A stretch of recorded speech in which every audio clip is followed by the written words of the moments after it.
In a weary world, we seek peace that only comes through surrender. Now, a lot of people believe that the only way to get peace in life is to take control of the situation, to determine the outcome. But Advent shows that before any of that can work, there has to be a transforming act of surrender. We must become a burnt offering. And we saw last session, yesterday, the sin offering in the tabernacle of Israel that an Israelite offered to gain standing with God. And once the blood was poured out to gain peace with God, the body of the lamb was placed in the fire of the altar as a whole burnt offering to gain peace with God.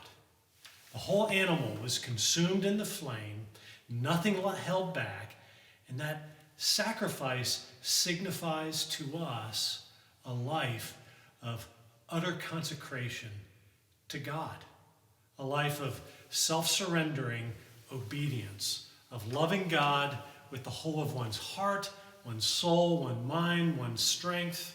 And this life, offered up to God through the flames of the altar, ascends to God as smoke, as a pleasing aroma.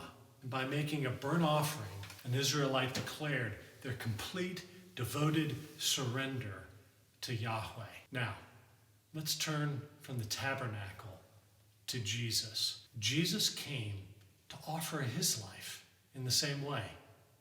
After shedding his blood, Jesus rose from the grave. He ascended into heaven as that whole burnt offering. And he's there now, calling us to join him. And that's what we do at the altar. Now, this altar has a little bit of a story to it. I made this altar back in 2013 after somebody delivered a bunch of spare parts from the altar rail in the year of our centennial. You've probably noticed that our altar rail uses the same design of arches. These were left over from making the altar rail. They showed up in the office, anonymously dropped off in a box one day. They had been in somebody's basement, I suppose. And once I saw those, after a little thinking, I had an idea. Let's make an altar in that same old style. And so we offer our lives a living sacrifice upon this altar and the one in the front of the church.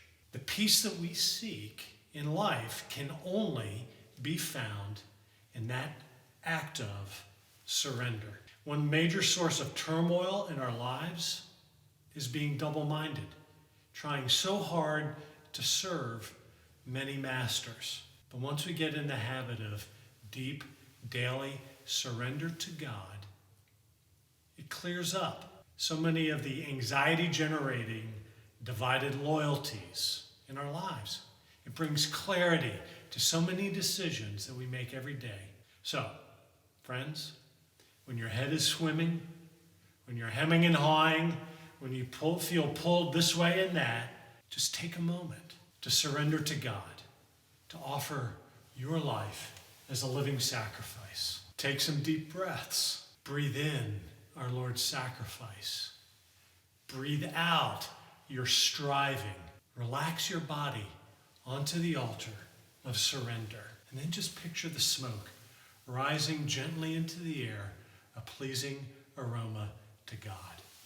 Breathe in God's pleasure with you. Jesus said, "My peace I give to you."